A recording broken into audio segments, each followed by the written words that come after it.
поактивен начин што се случува сега, уствари се одвиваше на практичен начин. На годишно ниво се обучуваа некаде 1200 младенци кои потоа правеа проекти за помош на заедницата. Тие не знам, описменуваа луѓе, градеа куќи, градеа, не знам, реновираа станови, подготвуваа лични карти за луѓе, што се многу големи работи всушност. И на годишно ниво некаде се работеа 150 проекти и се помагаше некаде на 3000 луѓе. Станува збор за младенци од сите општински организации во Македонија, кои што понатаму дури има шанса да се сретнат во финалните работилници. Меѓутоа сега ПХВ поради короната и да се заштитиме и нели за да бидете сите побезбедни, наша цел е да ги заштитиме волонтерите, премина во еден онлайн модел, а тоа е ова што сега каде што вие сте присутни, со тоа што 24 инструктори од ПХВ тимот ќе реализираат 40 работилници во 2021 година. Ова денес е 9-та работилница, ние сме тука секој четврток затоа што нашите инструктори имаат многу што да понудат. И тука одмаа да им се заблагодарам што се тука, што учествуваат. И исто така да го поздравам и Филип и Тофра кој е бивш ПХВ инструктор, така да алейкум селам на Тофра. И другите што се тука, гледам Весна, гледам Валентина и сите инструктори што даваат поддршка и се можеби столбот на ПХВ тимот и срцето, да кажам така. Различни теми, затоа што сите од нив имаат различна експертиза, вештачка интелигенција, биодиверзитет, помина интересни работилници за анксиозност, за избор на позитивни вредности. Денес имаме исто така многу интересна работилница и сите овие може да ги најдете на нашиот YouTube канал, доколку сте пропуштиле некоја. Денес ќе ја представам на презински Маја, затоа што Маја е многу паметен човек и ентузијаст за човекови права и мислам дека нема човек кој што подобро може да ги објасни од неј за човековите права или општо што ве интересира за правото. Незината тема денес е значење и настанување на човекови права. Тема која што во едно демократско општество треба да биде, да се знае од сите и да се практикува од сите, така да повели Маја, се надевам доволно скромно, но исто така фатив нешто тоа што си ти како човек. Повели. Фала ти, Мухамед, за најавата. Фала ви, дечки, на сите што сте дојдени денеска да зборуваме за оваа тема. Човековите права се многу битни за секој од нас, затоа што тие горе-доле нас не прават луѓе какви што сме. Значи, како што се принципите на Црвениот крст, исто толку битни се и човековите права. Зборуваме денес за тоа дека едното со другото не се исклучува, меѓутоа ви благодарам што сте тука да зборуваме за тема, затоа што доколку до сега не сте имале шанса да видите, ќе видите колку ствари почитувањето на човековите права нас не прави подобри луѓе, а секако и подобри волонтери. Не би навлегувала целосно во сесијата пред да ги видиме вашите очекувања, за да видиме каде ние како ќе се снајдеме. Така да, Мухамед, повели, повторно се враќаме на тој дел.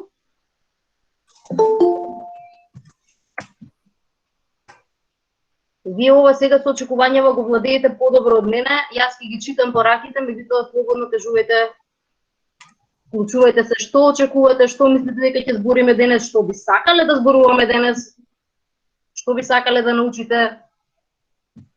Михаела? Од оваа работилница очекувам да научам многу повеќе за човековите права генерално, како и да се спречи врсничкото насилство кој што е за жал неизоставен дел од секој невието. Супер, фала ти, Михаела.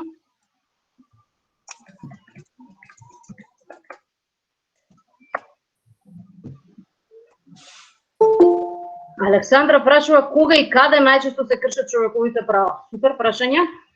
Фала.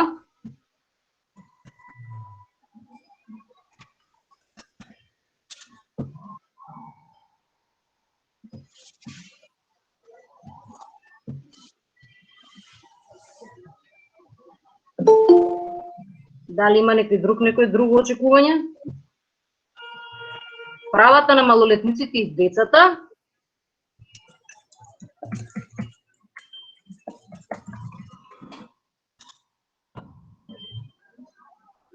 Каде може да се обратиме доколку сметаме дека ни се прекршени некои права?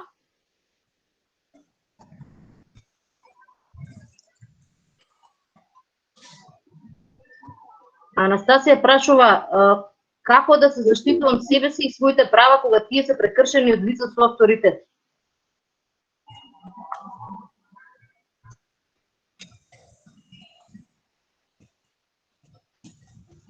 прекршени од лица со авторитет. Да кажеме, после тоа имаме што се човекови права, мислам дека веќе го имаме тоа генерално. Заштита на човековите права, корисно потрошено време, кои се најзначајни човекови права, како да спречиме врсничко насилство, веќе напишавме. Кои најмногу не ги почитуваат човековите права, ова е многу интересно. И ќе ви го поставам ова прашање на крај, така да спремајте се да го одговорите.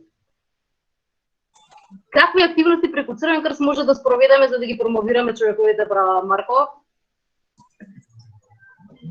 Супер.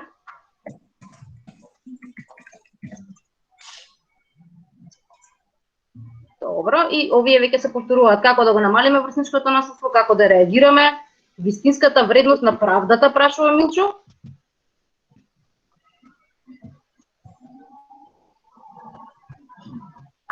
И Марина вели да го спречиме насилството врз женскиот пол, бидејќи се случува премногу. Ќе зборуваме и за ова, да видиме што се случува со насилството генерално.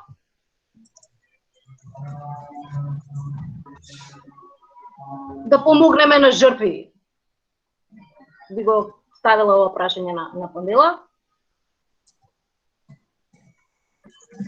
Јас со сите овие прашања сакам да ја поздравам нашата координаторка Александра и да ја побарам уште едно 2-3 сесии да ни даде, затоа што со ова многу теми што ги говоривме. Сексуални и репродуктивни права и зошто е тоа стигматизирано. Дали се Добро, значи добро, дали сексуалните и репродуктивните права се човекови права? Тоа може така да го ставиме.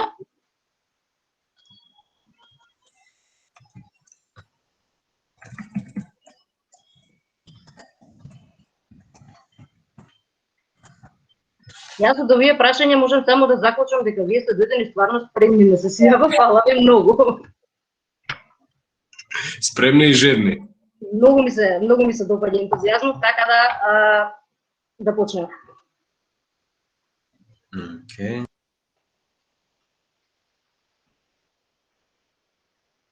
Ова сум јас, ова е моја слика на море, а еве ги целите од работилницата. Значи, јас за оваа работилница имам зацртано да разговараме на неколку теми. Тоа се што се човекови права и зошто ни се битни, кои се моите обврски како дел од овој општество, што представува врсничкото насилство и што јас лично можам да направам за да ги заштитам моите права, меѓутоа и правата на другите.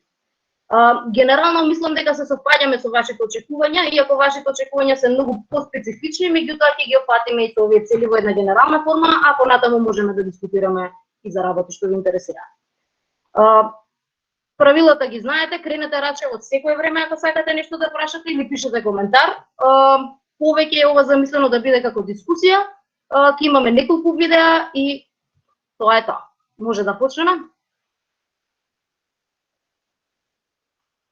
Што се човекови права? Јас да прашам, дали некој од вас сака со мене да сподели дефиниција што замислува дека е човеково право? Што дека се човековите права? Настрана ова ние што сме го изнапишале. Добро. Значи еве како се дефинирани човековите права. Значи тоа се универзални права кои што важат за сите лица, без оглед на нивната националност, без оглед на полот, народот, вероисповедта, социјалниот статус или слично. Човековите права уствари се условите или еден сет на минимум стандарди кои што се неопходни за да на нас како луѓе ни овозможат достоинствен живот. Човековите права не се ништо повеќе од тоа. Значи не се нека табу тема, не се нешто измислено, не се нешто додадено, тоа е буквално седнато и размислено, окей, што се му е потребно на човекот да го добие за да може да произведе еден достоинствен живот. Како се настанати човековите права? Човековите права се за прв пат поставени, значи не е дека човековите права сега прв пат се измислуваат. Меѓутоа, во 1948 година, кога се основа Организацијата на Обединетите нации, државите седнуваат и сваќаат дека мора да постават еден сет на универзални правила, кои што ќе важи за сите земји, преку кои што ќе се обезбеди минимална заштита на животот и на достоинството на човек. Тие сите документи права се услови или стандарди се ставени во еден документ кој што се нарекува Универзална декларација за човековите права.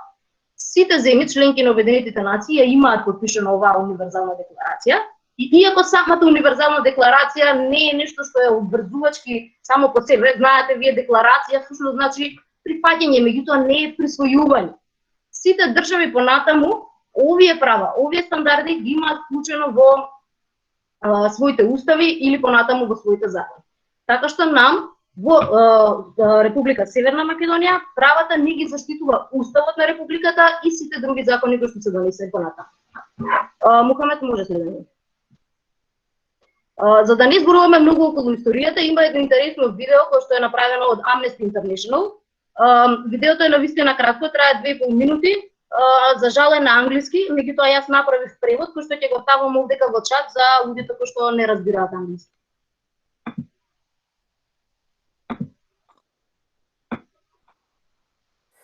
"1948 rings a bell? Oh yes, of course. It was in the last century. Grandma and Grandpa's generation. Legend has it that there were still dinosaurs hiding in caves up in the mountains. But that is something we're really not sure of at all. Back then, everyone was recovering from the Second World War and its 70 million dead, the most devastating conflict in human history. So in 1948, to make sure such atrocities would not happen again, the search for shared values began. Why?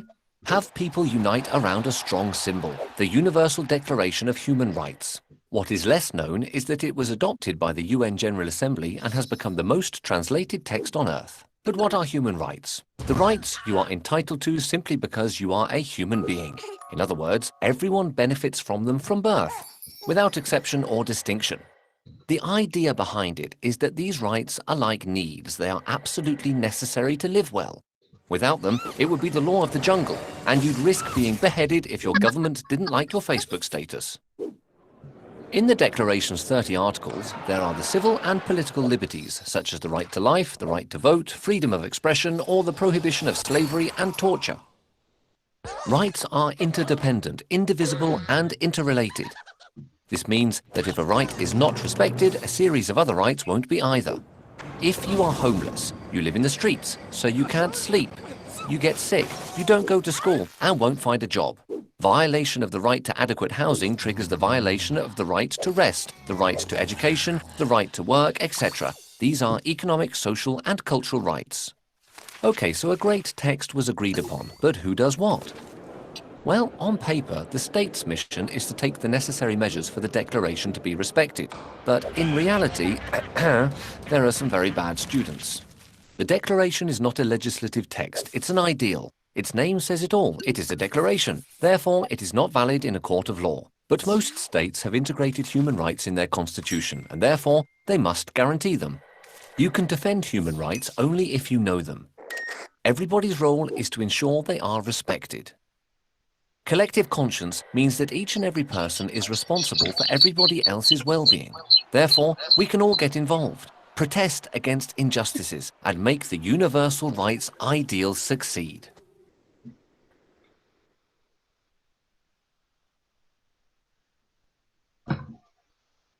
Така, во принцип ова е во 2 минути се од кое што му треба да започнеме со истражување на човековите права. Мухамед, можеме да одиме на следен слайд. Многу зборови се спомнаа во ова видео, многу зборови ни требаат за да ги опишеме човековите права, меѓутоа секогаш сакам е битно да ги знаеме оние клучни зборови кои што ги опишуваат и кои што ги гарантираат човековите права. Секогаш првото е човечкото достоинство. Веќе рековме, самиот сет на човекови права е направен за нам да ни дозволи да го живееме животот со достоинство. Еднаквоста е битна заради тоа што човековите права значат дека сите ние се раѓаме еднакви и имаме еднакви права пред закон. Нема некој да има подобри повеќе права или да биде поеднаков од мене само заради тоа што припаѓа на некоја друга социјална категорија, да речеме, или припаѓа на друга раса или слично. Еднаквоста се однесува на сите луѓе. Напредок. Овде терминот напредок е ставен, бидејќи нам човековите права ни го овозможуваат напредокот. Личниот, нашиот, напредокот на луѓето, меѓутоа и напредокот на општеството. Доколку ние сите ги почитуваме правата и сите ја гледаме онаа колективна заедничка свест која што беше веќе спомната во видеото, сите ние ќе придонесуваме преку почитување на правата тие уште повеќе да растат и ние сите да напредуваме во нашето прифаќање и во нашето користење на права. Непреносливост. Што значи сега непреносливост ке правата? Тоа значи дека правата кои што ми припаѓаат на мене, ми припаѓаат лично на мене. Тоа значи дека јас не можам моите права да ги пренесам на Александра. Александра си има своји права, меѓутоа тие се врзани со нејзината личност. Тоа исто така значи дека мене Александра не може ни да ме натера да се откажам јас од своите права. Тие се права кои што се врзани за мене како личност и никој нас не може да не одбие. Неделивост на правата. Тоа значи дека сите човекови права се поврзани едни со други. Тие не се делат и тие се меѓусебно поврзани. Ќе видите понатаму како рушењето на едно право, повредувањето на едно право повлекува како домино повреда на еден тон други права. И универзалност, затоа што овие права важат за сите, оние кои што на целиот свет кои што ја имаат прифатена универзалната декларација и кои што се чии што земји се членки на Обединетите нации. Ако нешто извлечете од работилницава, извлечете ги овие неколку зборови и секогаш кога имате ситуација со човекови права, имајте ги пред себе, бидејќи ова се основите. Сите други се некои зборови што сме ги ставиле за нешто да опишат, меѓутоа ова е основа. Достоинство, еднаквост, напредок, непреносливост, неделивост и универзалност. Може, Мухамед? Еве ви ги најосновните човекови права. Јас мислам дека уопште не се малце. Значи 30 се на број и сите овие се на некој начин меѓусебно поврзани и сите овие заедно на нас ни го даваат правото да имаме еден прав, достоинствен и мирен живот. Сега, можете ли да замислите, нема да ве терам да ги читате сите, 30 се на број, ќе го земеме за нас во моментов најклучното право на образование. Можете ли да си го замислите животот без да го имате правото на образование? Што ќе се случи? Ајде некој нека проба да се замисли што ќе ни се случи ако немаме право на образование. Ќе повлече ли некоја друга повредата? Ќе има многу помалку школувани деца? Има многу помалку школувани деца, да, ама што значи тоа? Што значи образованието за тебе? Чико те гледам, кажи?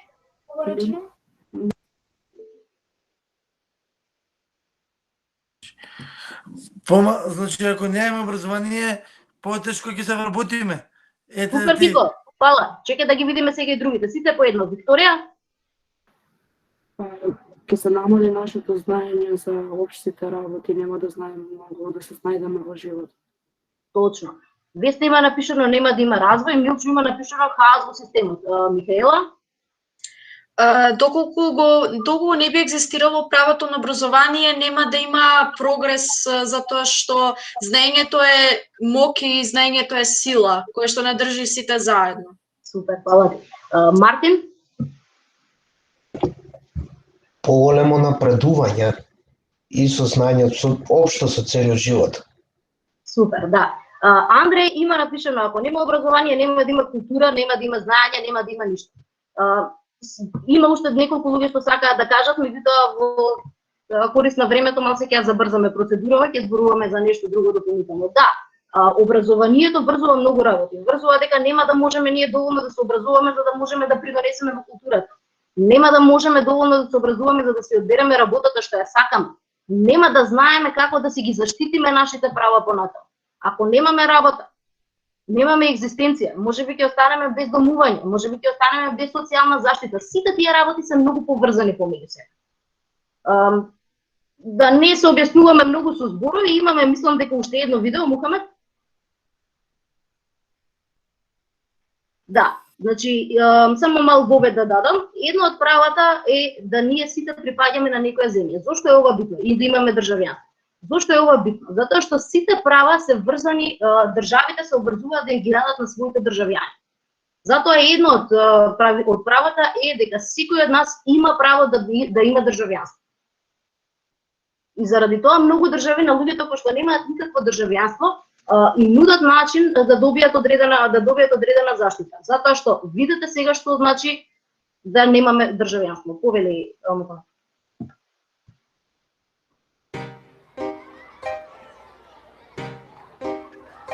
Ако видам невидлива, ќе јадам чоколада цел ден. Ако сум невидливо, ќе ти на каво видим, секаде ќе чапам. Pateixe pa duksme, da ti kapercija oret. Ако бидам невидлив, нема да прескокнувам часови затоа што нема ни да одам на училиште. Ќе бидам невидлив и никој нема да може да ме види. Ако си невидлива, наштика джавка доктори кога си не свари. Ако бидам невидлива, ќе немам своја земја и нема да припаѓам никаде. Ако сум невидлива, карушам учални. Не саме парадоксме до тој на борката парадокс.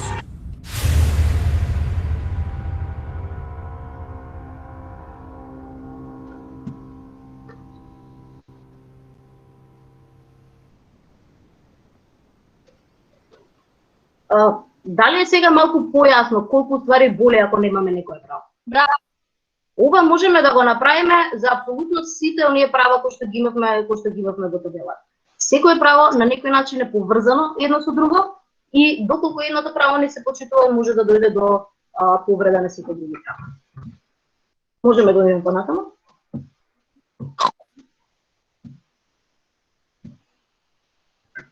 Сега, ова сакам да си го играме со кревање на рачиње. Прашањето гласи, дали е точно? За да имаме човекови права, треба со нешто да ги заслужиме. Тие што мислите дека ова точно, кренете рачи.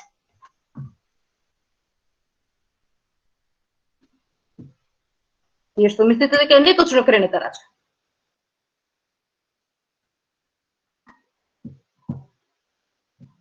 Браво! Само да кажам, во случај да не видовте, немаше апсолутно ни едно раче кренато дека е ова точна информација. Може, Мухамед, следниот слайд?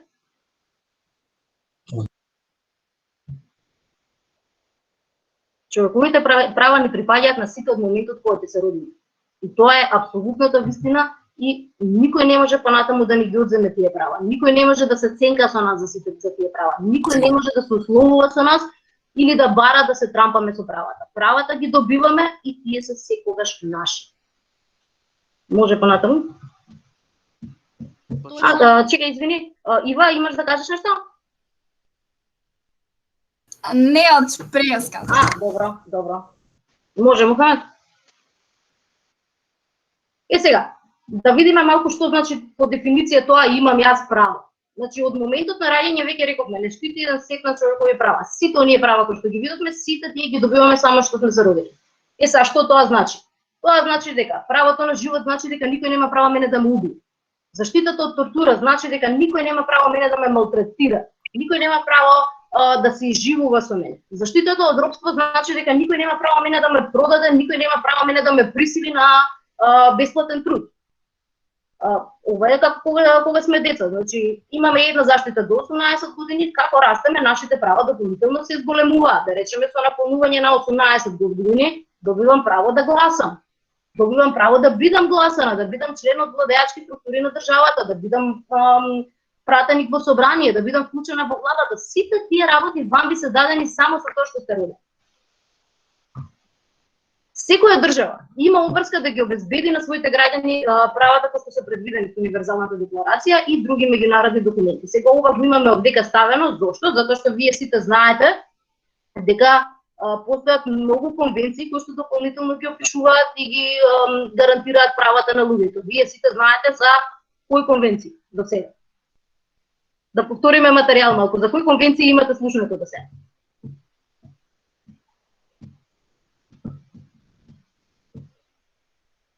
Женевска Вембилчо, тоа го чекам, човече. Има и многу други конвенции, значи има пактови за граѓански и политички права, пакт за културни, социјални и економски права, има посебна конвенција за заштита на правата на детето, има посебна конвенција за заштита на правата на бегалците, посебна конвенција за заштита од дискриминација врз жени. Значи за сите различни сетови и видови на права и на ранливи категории имаме посебни конвенции. Меѓутоа, она што е за нас важно е дека секоја држава мора на нас да ни ги обезбеди тие права. А каде рековме дека ни ги обезбедуваат правата? Во кој документ? Во Уставот. Во Уставот. Така е, веќе супер.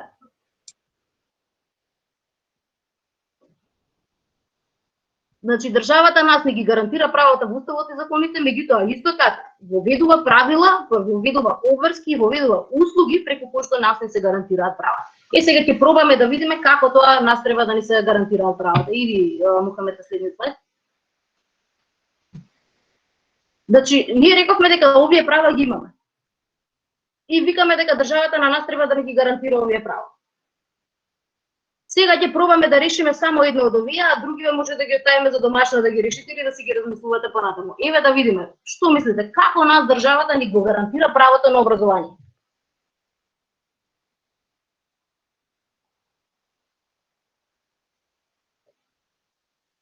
Сергеј повели.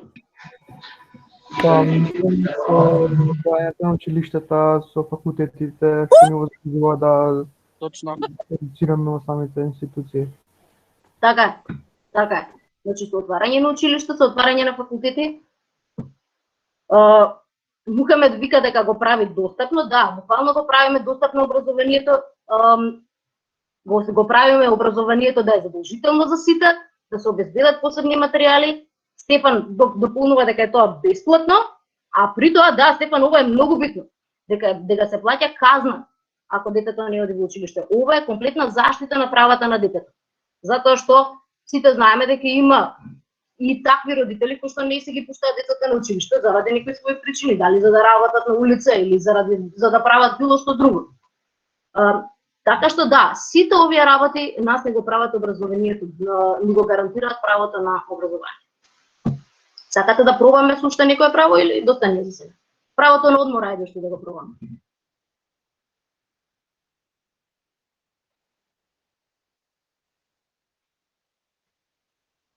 У кратки црти, дечки, ако не ни е гарантирано правото на одмор и на слободно време, наставниците ќе ве држат у школа 20 сати. Имате домашни уште 6 сати. Нема да имате време никогаш да мрднете или да направите ништо друго. Токму заради тие причини, правото на одмор укажува на тоа колку вие како ученици имате можност да издржите на часови. Колку вашите наставници можат да посветат време за да можат на работа, за да можат после тоа и тие да одморат. И за да можат да прават некои други работи. Значи тие рамки, колку време сме ние на училиште, колку време сме ние на работа, колку време имаме лично за да го посветиме на себе. Сергеј, да, отварање на спортски клубови, исто така. Овозможување на културен живот. Сите тие работи влегуваат во право на одмор и слободно време. Супер. Сака некој нешто да дополни или одиме понатаму? Одиме понатаму. Ајде, Мухамед. Во училишни активности секако, Михаил, да. Како функционираат човековите права? Јас многу сакам кога ги замислам човековите права да ги гледам тројцата мускетари во принцип, заради тоа што секогаш тие одат заедно. Секој човек ги добива во пакет, не можеме да бараме да го откажеме, не можеме да го пренесеме тоа право. Ако зајакнеме едно право, тоа го олесува напредокот на сите други права. Ова веќе исто така го спомнавме, ако го направиме образованието уште подобро од тоа што е, ако дадеме ние супер пракса, ако ние супер си ги припремиме младите за да можат тие да работат, тие ќе имаат многу подобра работа, тоа значи дека ќе земаат многу повеќе пари, тоа значи дека ќе можат многу повеќе да инвестираат во општеството. Сите тие работи се поврзани за на крајот да донесат до едно заедничко поголемо добро. Лишувањето пак од едно право негативно влијае на сите други, а и тоа го видовме со видеото од претходно. Повели Мухамед? Сега, битниот и многу интересниот дел. Човековите права се права, меѓутоа носат и огромна одговорност. Рековме, целта е да постигнеме еднаквост и заедништво во општеството. Затоа пријавата припаѓаат на секој човек, никој не може да се откаже од нив. И заради тоа ние сите носиме една огромна одговорност да не ги злоупотребуваме и одговорност да не наштетиме на друг. И секако да работиме на тоа тие да се подобрат за да одговорат на новите потреби на општеството. Оваа сликичка е многу интересна и многу лесно останува во глава и многу зборува за еднаквост и за равноправност. Затоа што ние многу често знаеме да се почувствуваме лошо ако да се појават некои дополнителни права кои што некој до тогаш ги немал, меѓутоа одеднаш мисла дека сега некој нов ги добил. Тоа што некој се стекнува со одредено право не значи дека ние го губиме нашето човеково право. Тоа секогаш треба да ни остане во глава. Идемо дале. Сега, отварам дискусија. Дали имаме обврски? Права видовме дека имаме. Дали имаме обврски? Така, некој да ми раскаже. Ива, повели? Сакам да кажам дека имаме. Имаме, да. Кои се нашите обврски? Да плаќаме данок кон државата. Супер, Сергеј, да плаќаме данок и тоа е нешто. Да ги почитуваме правата на другите луѓе. Супер. Секоја право носи своја обврска. Секоја право носи своја обврска, да. Михаела? Да одиме на училиште, да ги почитуваме постарите, да се почитуваме меѓу себе. Супер, одлично. Одлично. Може на следниот слайд. Да ги почитуваме законите, да. И исто така, секогаш да бидеме свесни дека моето право завршува таму каде што започнува твоето. Не може само затоа што јас имам право да го одземам твоето право. И еве сум ставила неколку примери, а вие можете слободно да ме дополните ако ви текнуște некој. Тоа што јас имам право на свое мислење и можам да го кажам гласно, не значи дека имам право јас тебе да те навредам. Тоа што јас имам право на сопствено, имам право да биде нешто мое, тоа не значи дека имам право да го присвојам па твојот двор, или твојата кола, или твоето пенкало, било што. Секој си има на... Така?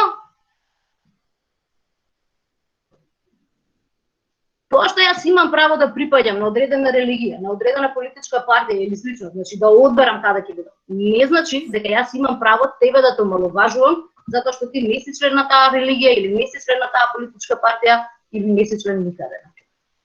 Дали не е ова јасно? Дали некој сака да проба со некој свој пример?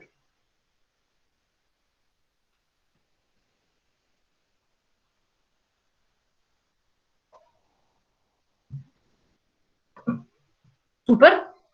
Имајте ги на ум овие работи, затоа што многу често не се случуваат во животот. Може Мухамед да одиме понатаму.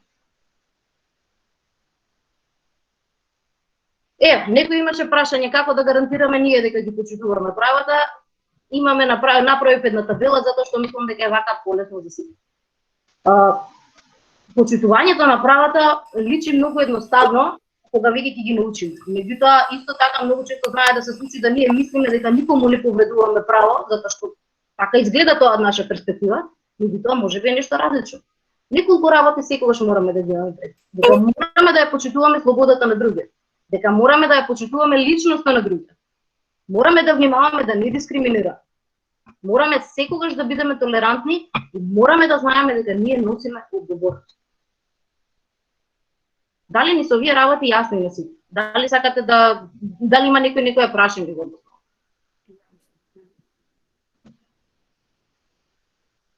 Супер. Маја, имам јас едно прашање, ако можеш да го објасниш малце делот четвртиот одговорност, соодветна реакција доколку забележиме непочитување или повреда на правата на другиот. Можеби тоа ќе биде интересно да го објасниш. Значи, секој од нас е одговорен за моите права, меѓутоа и за твоите права. Значи, ако јас забележам дека твоите права се повредени, јас морам тебе да те известам за тоа, меѓутоа исто така и да ти помогнам, ако знам каде да се обратиш за да добиеш заштита на твоите права. Тоа никогаш не значи дека јас тебе морам да те однесам по полиција за ти да пријавиш. Тоа значи дека јас можам тебе да ти помогнам да разбереш каде е повредата на твоето право, јас можам тебе да ти помогнам да те поврзам со луѓе кои што можат понатаму да ти помогнат за да добиеш ти заштита на право. Дали тоа ќе треба да значи дека ќе поднесеме тужба пред суд? Дали тоа ќе значи дека треба да побараме помош од народен правобранител? Дали треба да поднесеме претпоставка за заштита од дискриминација? Тоа ќе утврдат луѓе кои што понатаму ќе го разгледаат мојот предмет. Меѓутоа, мојата соодветна реакција како одговорно битие во општеството е да приметам доколку постои таква повреда и да побарам тоа да се заштити. Зошто? Затоа што ако не ја направиме таа, ако не ја приметиме таа повреда, таа ќе почне се повеќе и повеќе да се повторува и на крајот ќе дојде да се нормализира. А кога веќе ќе премине во нормализација, тоа значи дека ние сме изгубили едно човеково право. Маја, ако имам 15 години и гледам дека се прекршува некое правило на некое моето другарче и сите овие работи кои што ти сега ги наведе, мене ми се многу далечни. Каде реагирам? Што е тоа што го правам јас како 15 годишно дете? Како 15 годишно дете, прво, ако имам некоја доверба во училиштето, пријавам во училиште. Не правиме баук од ништо. Ако нешто имам со кого да разговарам во училиште, разговарам во училиште. Ако не можам да разговарам во училиште, а имам доверба во родителите, зборувам со родителите.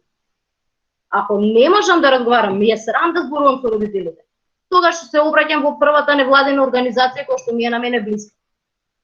Црвен крст, дали е тука, пошто и Црвен крст може да ве пренасочи, може би нема кој да ни одговори на одредено прашање, меѓутоа сигурно ќе не поврзам.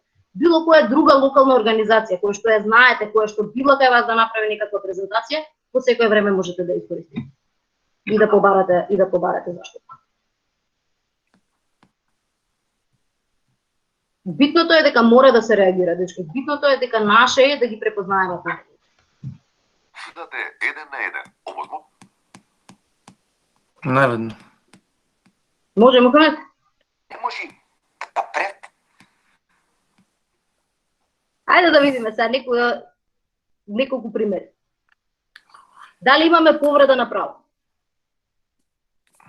Јас живеам во убаво село кое се наоѓа на планината Кожу. Природата е прекрасна, имам прекрасно семејство. Но немам пријатели, бидејќи никој друг не живее тука. Не одам на училиште, бидејќи најблиското училиште е оддалечено 12 км шумски пат и нема кој да ме носи. Што мислим, има ли повреда на право? Стефан како од пушка вика прекршено право на образование. Точно. Има. Има, Мартин, да, и Кирче и Ветна. Да. Сега. Овдека е проблем заради тоа што рековме државата мора да го обезбеди правото на образование. Тоа што државата мене ќе ми каже, ама имам ја школи, иди ти запиши се. Мене не ми го решава проблем. Мене треба да ми се обезбеди како јас да стигнам во школа. И тука има огромна повреда за која што треба да се реагира. И сега рековме, ако вие добиете ваква информација некако, каде би пријавиле, што би направиле? Министерство за образование. Министерство за образование, да, меѓутоа многу тешко се стига, Сергеј, до Министерство за образование. Не мора ни да ти одговорат. Па може преку некои организации кои што се поврзани со училишта, со едукација, со тој дел. Апсолутно да, да. Значи, доволно е само да ја подигнете информацијата, да ја пренесете информацијата на право место. Понатаму, сима институции кои што ќе ја преземат работата. Пријавете вие во невладена организација што се бави со оваа работа, па да видите како за 15 минути ќе стигне тоа на сите могучи канали и дека ќе почне да се решава проблемот. Ирена има 42 години, дипломиран електроинженер. Ирена е лице во инвалидска количка и не може сама да излезе надвор, бидејќи живее на 4-тиот спрат во зграда без лифт. Што мислите? Значи, вие сте имале и вакви, во ПКВ сме имале вакви предмети каде што има помагано на вакви лица. Има ли овдека повреда? Да, овдека има прекршено право. Добро, супер. Има, затоа што право на слободно движење тикано, да, затоа што едноставно државата мора на нас да ни обезбеди сите ние да имаме достоинство. Кој е ова достоинство ако мојот живот постојано зависи од некој да ми отвори врата и да ми извади нам? Мора да се најде начин. Државата е должна да најде начин како да ја обезбеди на Ирена да живее во просторија од која што ќе може слободно да се движи. Ова каде би го пријавиле? И дали би го пријавиле? Да. Кирчевита, да. Да, сега. Да. Медиуми се секогаш решение. Значи, медиумите се решение, само медиумите може да ви направат приказка од проблем и да се земат они поени. Медиуми треба да се една инстанца, меѓутоа меѓу последни. Имаме ние и други начини како да го решиме, а отпосле кога ќе стигнеме до решение може тоа да се подигне на ниво. Овој предмет да речеме, бидејќи да, на вакви работи налетуваме ние кога ја вршиме нашата волонтерска работа во Црвен крст. Овој предмет можете слободно да го пријавите во вашата општинска организација, па оттаму они да ве поврзат со други организации кои што може да ја помогнат на жена. И третиот. Игор има 14 години, одличен ученик, живее со своите родители и постарата сестра во семејна куќа. Игор одбива да ја растрене масата по ручекот, затоа што тоа представува повреда на правото на детето да не биде присилувано да работи. Милчо, да викам медиуми за ова. Нема повреда. Нема повреда. Нема. Ни подратно. Александра би го пријавила кај мајка му. Мајка му се соочува со тој проблем секако. Марко, повели. Или погрешка крај на рака. Погрешка, сакав да стиснам на четот, ама не сум толку Добро. ако сакав да пишам што ме за масата не е страшно, кога се добите е страшно. И за съдовите не е, Марко Медов. Тоа е тоа. Што се мора, се мора. Александра, сакаш да дополниш? Или ти заборави река? Имаш рач.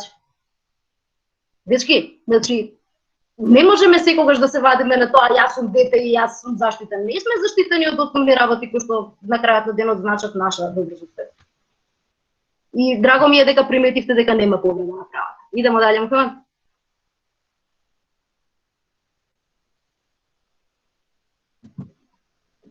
Ова е ништо не е тешко да се раскрене масата Кирчо, па не е нормално дека не е. Да, следен пат ќе пробам со садови да видам како ќе биде реакцијата. Влегуваме полека во темата врсничко насилство или булинг. Ова за мене е една од клучните слики кои што го представува булингот, бидејќи гледате имаме едно дете кое што едноставно е исклучено од другите деца. Мухамед, можеш следен слайд?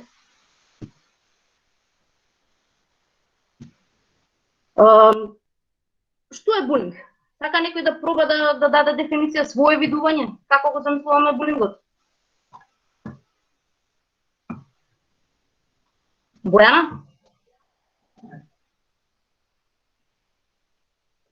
Бојана? Добро, изгледа Бојана крена рака погрешка. Ангелина е име.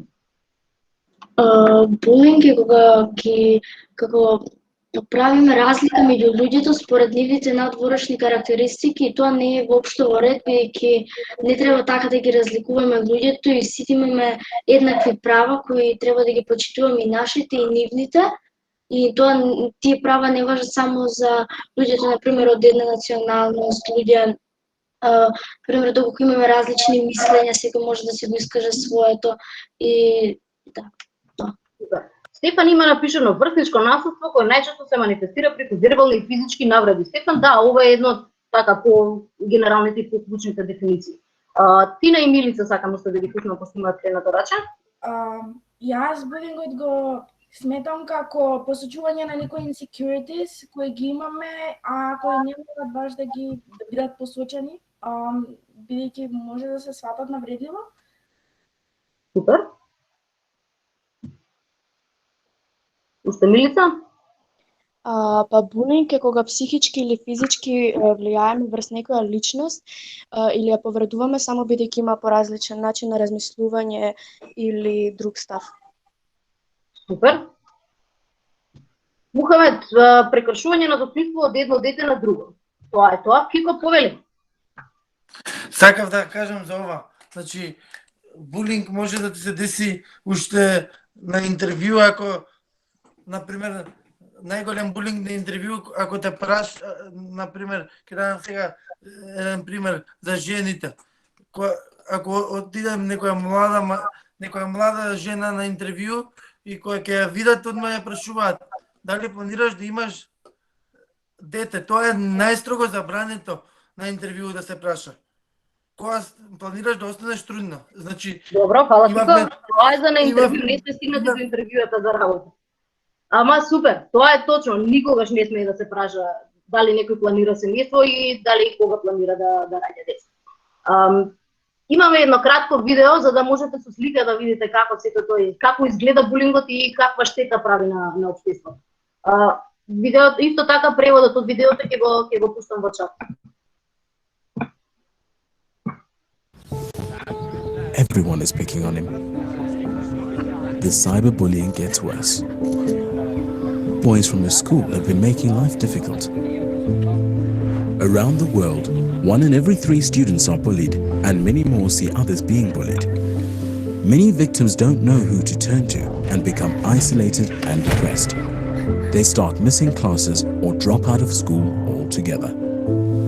Physical bullying is most common, but children can also be exposed to psychological or sexual bullying in school. In an online space, it is known as cyberbullying. Countries cannot achieve inclusive and equitable quality education for all if learners are being bullied at school. There is a way to change this. We can stop bullying by adopting a whole education approach. where we all play a role in promoting a safe and supportive school environment.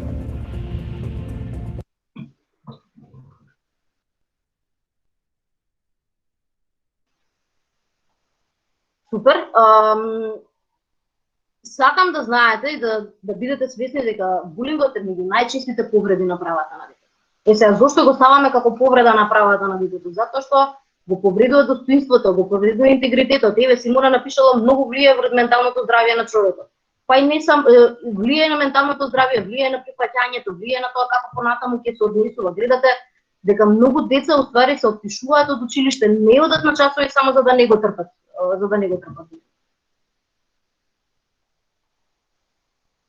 Сайбербулинг исто така е многу присутен. Тоа се случува со оние споделување на слики по социјални мрежи, се случува со пишување на погребни работи на социјалните мрежи, наведување на луѓе на ширење на говор на омраза. Сите тие работи се вклучуваат како булинг. Можеме да одиме понатаму. Едно од прашањата зошто децата најчесто не пријавуваат булинг заради тоа што викаат ама сите се на страната на сторителот, никој нема да застане на моја страна. Тоа е така многу често затоа што нели сите знаеме дека многу од луѓето сакаат да бидат некако да се заштитат и да се тргнат по страна, затоа што така може мене нема никој нема да ме погоди или мене никој нема да ме навреди ако јас стојам по страна. Тоа е едно страшно тешко и неточно однесување. Затоа што не е фер нити према мене, нити према другиот. Секогаш секој може да биде жртва. И затоа е битно сите да бидеме тука едни за други. Доколку вие сте жртва на булинг, доколку препознаете и не мора да биде тоа нешто страшно, не мора да бидете физички малтретирани, не мора да бидете тепани, не мора да се случува ништо страшно. Доволно е да се чувствувате отфрлено од средината. Доволно е да се плашите да зборувате со другарите, да чувствувате дека ви избегнуваат, да слушате за себе погрдни вицови, да ви смеваат. Сите тие работи представуваат булинг. Немојте да очекувате дека булингот мора да биде нешто многу страшно или да падне крв. Не, булингот особено сега најчесто се зборови кои што страшно болат. И кој ќе ме заштити, каде да се обратам? Секогаш дечки, секогаш училиштето е на прво место. Јас знам дека на сите ни изгледа многу чудно дека треба во училиштето да ја побараме помош, меѓутоа да, тоа е правото место. Таму имате психолози, таму имате наставници кои што ве следат, кои што ве знаат. И каде што можете да пријавите. Анастасија, да, многу често чести таквите случаи. Меѓутоа викаме, ако можеме, се обраќаме таму. Тие се првите чекови. Во вакви случаи, кога имаме ситуација со професори, со служители, апсолутно не се обраќаме таму. Секако дека ќе поведеме сосема друга постапка. Меѓутоа, поентата се извинувам што да прекинувам. Мене поентата ми беше тоа дека најчесто секогаш, барем во моје лично искуство, сум гледала случаи каде што насилството е вршено од лицата со авторитет и многу е тешко да се побара помош во таа ситуација, затоа што кога се врши насилството и кога се повредува правото баш на децата во средна школа и во основна школа, тоа доаѓа до некоја нормализација. Па има и деца кои што можат и да му се приклучат на професорот, дали тоа ќе биде преку некоја вербална невреда или преку некои такви мрсни шали и вицеви кои што можат да бидат многу навредиви уште повеќе да ги опресираат личностите кои што го доживуваат тоа. Така да реално, еве јас например со психолози најкатастрофални ситуации сум имала. Можеби тоа не е толку концентрирано во Скопје, например.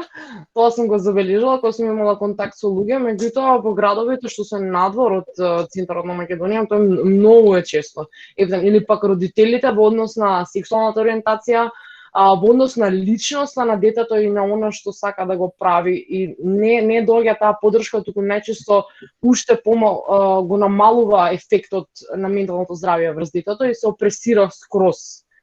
И многу се често случаеви каде што самодовербата се намалува, така да јас секогаш би препорачала невладините како прв чекор и онака истражувањето како прв чекор, бидејќи младинските центри се многу подобар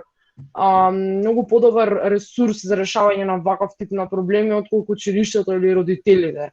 Исто тука игра улога и едукацијата многу. Бидејќи не соодветниот кадар. Тоа е тука многу голем проблем кај нас. што мислам дека би требало да се поработи на тоа.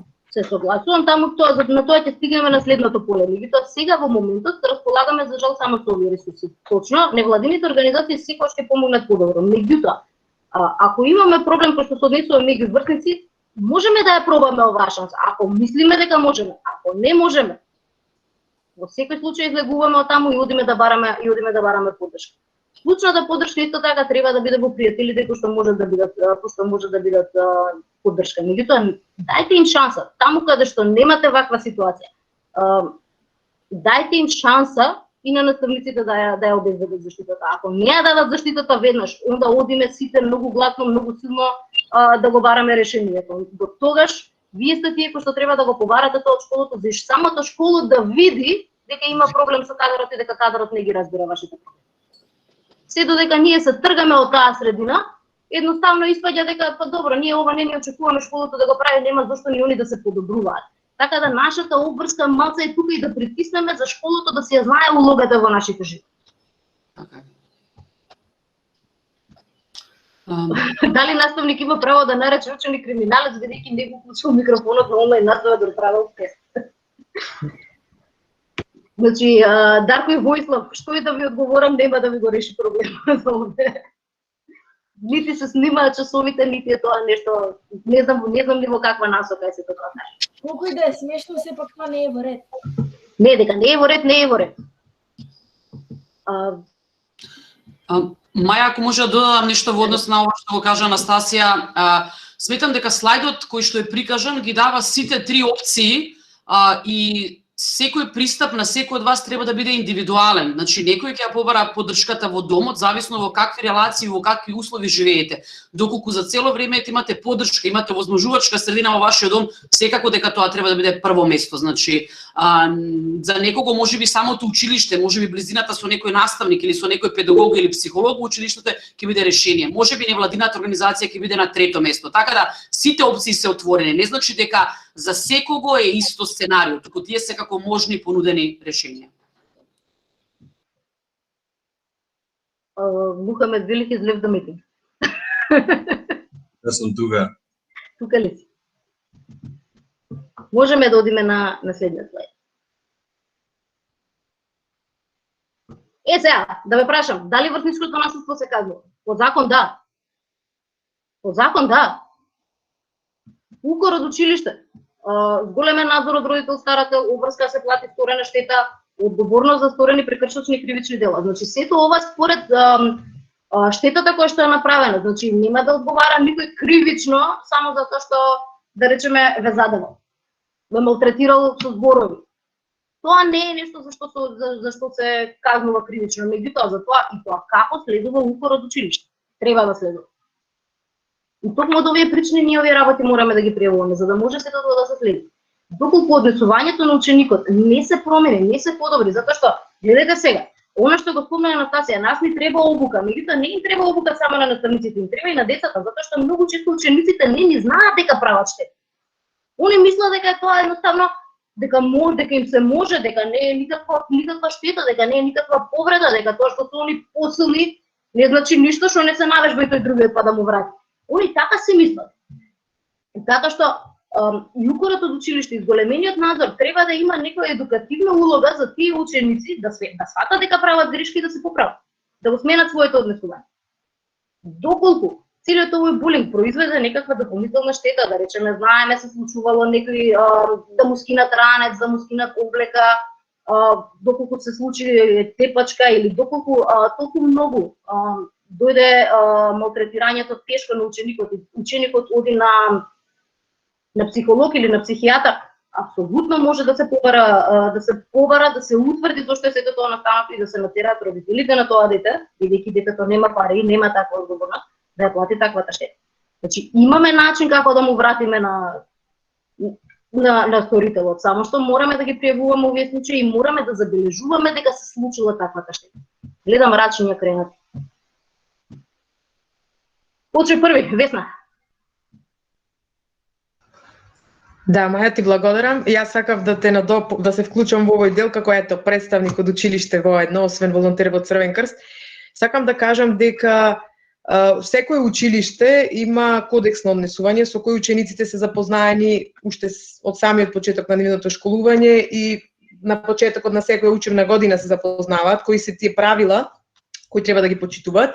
Исто така секој училиште има правилник за изрекување педагошки мерки во кој што точно се наведени сиве овие работи и да се согласувам со тебе потполно дека сепак треба да се обратат во училиштето бидејќи си има процедура според која што секој ученик кој што направил такво дело, да речем, булинг, а точно е дефинирано што како ќе се сноси одговорност, дали некоја педагошка мерка или плаќање на штета, така да ги охрабрувам сите да го пријавуваат тоа во училиште, бидејќи училиштата имаат начин тоа да го санкционираат во рамките на своите можности.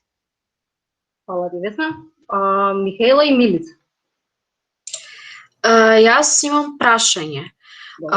Дали, например, ако сум со друштво и ако нешто им кажувам, а те едноставно не обрнува внимание на тоа што го кажувам или буквално ми исклучуваат, дали тоа се смета како булинг?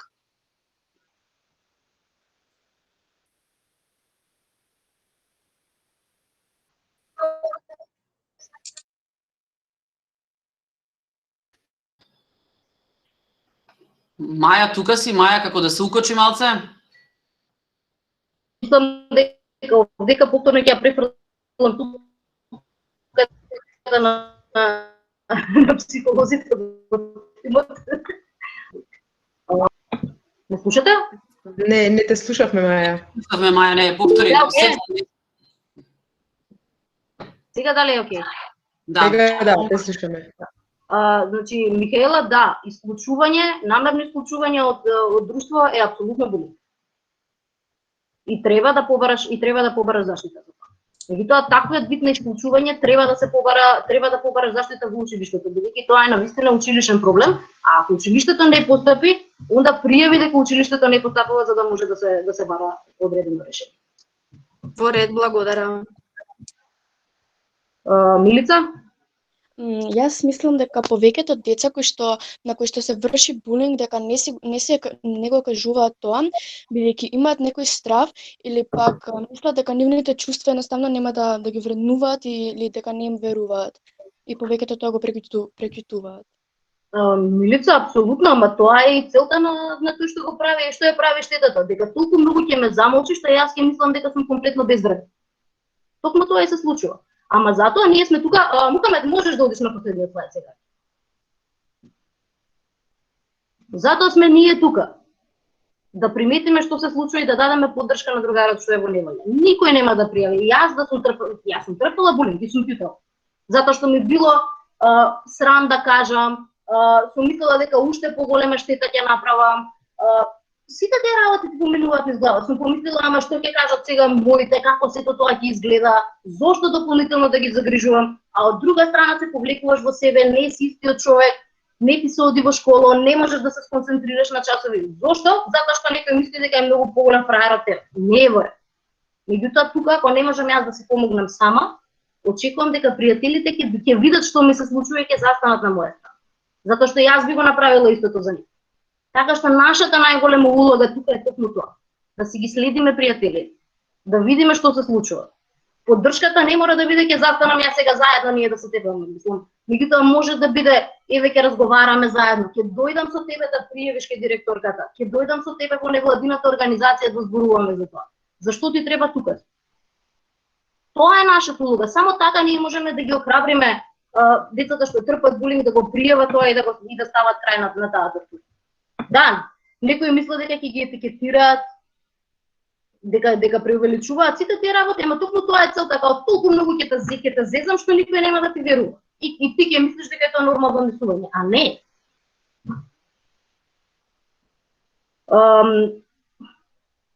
Андријана беше така, значи еве ги работите што ние можеме да ги направиме за да ја подобриме работата. Повторно ќе кажам, наша е улогата, па ние сме сите овдека активисти, вие имате супер активистички дух што многу ми се допаѓа. Токму тоа. Јас сум таа што сум забележала дека кај мене во училиште не се зборува на овие теми. Јас ќе побарам мене училиштето тоа да ми го обезбеди. Ќе побарам да ме едуцираат. И тоа не само да ме едуцираат со тоа што е насилство или какви се последиците, туку многу повеќе за тоа Зошто настанува тоа насилство? Зошто тој таму некој мисли дека е толку многу побитен од мене, па сега може да ме малтретира и да ме закача? Од каде потекнува сето тоа? Кои се тие права? На кој начин тоа да го направи? Зошто ни е толку тешко да ги прифатиме различностите и зошто мислиме дека треба да го закачаме тој што е поразличен од нас? Сите тие работи можете да побарате училиштето да ви ги обезбеди. На тој начин, преку таа едукација, преку таа обука, ќе се обучат и наставниците, ќе се обучите и вие и можете да придонесете да креирате малку поубава средина за сите нас. Исто така, вие сте сите веќе вклучени, меѓутоа можете уште повеќе да посакате да се вклучувате во други активности за подигање на свеста кај учениците за булинг, меѓутоа уште повеќе за поддршка на жртвите. Сигурно има уште многу работи што можеме да ги направиме дополнително. Овие се неколку идеи што на мене ми паѓаат на памет. Вие сте креативни клинци и сите сигурно имате еден тон други идеи. Ако ви треба помош за реализација, ако ви треба помош во ресурси, слободно можете да ни се обратите. Ќе дадеме се од себе за да ви помогнеме и да го направите тоа да изгледа што е можно поубаво и подобро. Маја Тихана има многу интересно прашање во чет, ако може да го одговориш. Да, ајде сега го гледам. Ако сум ученик во средно училиште и не приемам булинг веднаш, туку кога ќе соберам храброст, дали имам право да приемам подоцна? Апсолутно, апсолутно. Треба да се знае, затоа што на сторителот може би му поминал мерако да ме закача мене, можда сега се префрлил на Тикан. И сега и на Тикан е срам да пријави, мене ме било срам да пријавам, и он само ќе продолжи тоа така да го вози. Не, апсолутно јас ќе одам да ја раскажам мојата приказна за училиштето да биде свесно и за другите луѓе да бидат свесни дека тој веќе направил нешто така. А кога веќе тоа ќе се слушне, може би Тикана ќе се охрабри исто така да пријави. Битно е, секогаш е битно да раскажете што ви се случува. И Силвија Димитрова погоре има интересно прашање. Доколку некој доби одредена работна позиција само затоа што е дете на некој нешто, а ние сме поквалификуван кандидат за таа работа, да, тоа е, Силвија, дискриминација класична. Тоа е, во таква ситуација имаш право да поднесеш приговор согласно закон за работни односи, зависно од тоа дали е ова во јавен сектор или во приватен сектор, а во секој случај треба да се поднесе претпратка до Комисија за заштита од дискриминација и да се пријави во трудов инспекторат, заради тоа што овдека станува збор за работен однос, а работните односи ги следи трудовиот инспекторат. Мислам дека сме сега веќе секако влезени во одделот на прашања. И ги одговоривме горе-доле прашањата. Јас знам дека сигурно има уште многу прашања кои што ви се вртат низ глава, меѓутоа сега е времето прекратко, доколку сакате слободно вратете ми се и после сесијава, можеме да зборуваме на темата, или било кога, мојот мејл го имате сите, ми имате, мислам дека на Facebook повеќето, слободно прашувајте се што ви интересира. Тука јас би завршила и би го замолила Мухамед веќе да одиме кон следната точка.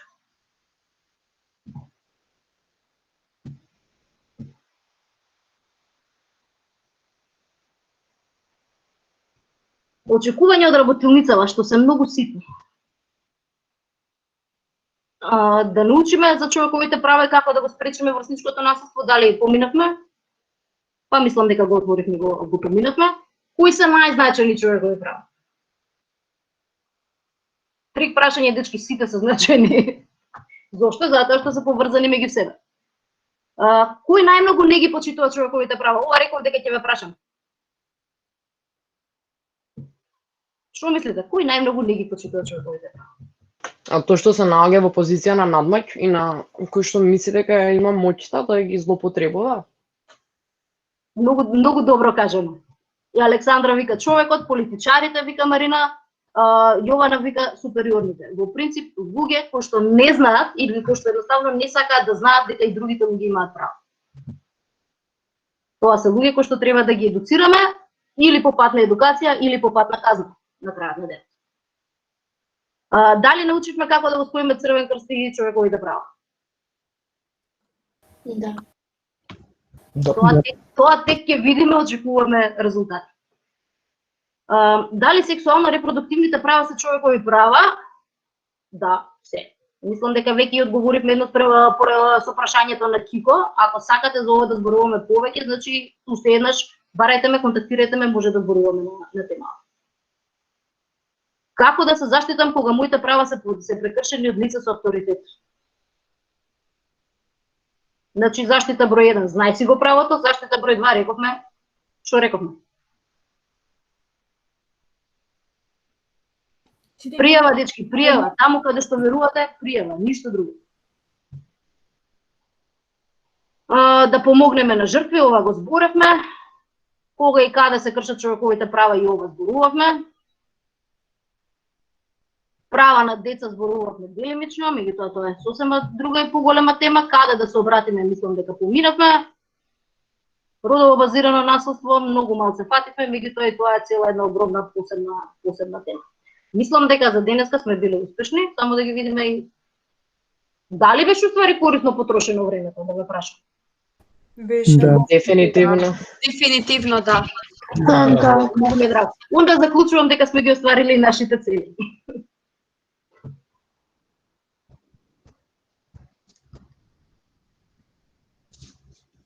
Добро, други прашања немаме, за сега ни останува, значи само да ја најавиме наредната сесија. Наредниот четврток имаме едно феноменално излагање кое што едва чекам да го слушнам. Драмата како начин на револуциониран израз во уметност. Валентина е професорка по англиски јазик и по книжевност. Валентина има прочитано многу, Валентина има истражувано многу, знае супер да ги спои работите и верувам дека ова ќе биде една тема и доживување на драмата како што досега не сме имале, како што досега јас најверојатно не сум имала, и ве молам да дојдете затоа што колку повеќе луѓе има на сесиите е уште поинтересно. А бидејќи Вале сака да зборува за револуциониран израз во уметноста, мислам дека бројката многу ќе помогне во постигување на таа револуција. Фала Маја за денеска, супер беше. Сега го ќе ја слушаме и Валентина. Фала ти, Кико, те чекаме и во четврток. Нема утка, благодарам на предавањето. Фала ви на сите, фала ти на тебе, Маја, за оваа прекрасна презентација. Едва чекам да ја видам другата што доаѓа во четврток. Александра? Да, пред да го земеш подот што се вика Мухамед, пред да продолжиш да зборуваш, сакам само да кажам, пошто гледам дека младите се многу заинтересирани за темите, за темата, за сите теми, но особено за оваа тема која што зборуваше сега Маја. Ние во текот на летниот период имаме некое празно време тука, да речам, така да ако се заинтересирани за некои други работилници кои што се поврзани со ваквите теми, може да пишуваат во ПХВ недела како предлог, па да видиме што е тоа што може дополнително да го понудиме, а е поврзано со нивниот интерес. Она што мислам дека беше клучно од оваа работилница, тоа е дека Маја се обиде да ви каже дека е многу важно да не молчите. Доколку гледате дека има прекршување на права, доколку гледате дека некој од вашата околина е злоупотребуван или дека се врши булинг врз него, значи да не ја наведнувате главата, туку да се обидете да најдете решение како да му помогнете. Тоа впрочем ПХВ и го прави во изминатите 20 години. Секогаш наоѓаме начин како да се супроставиме на проблемот и да се обидеме да најдеме решение.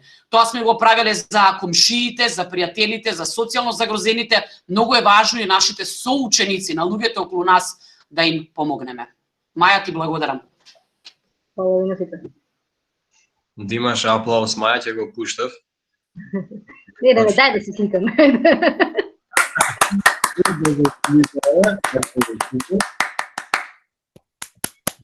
Okay.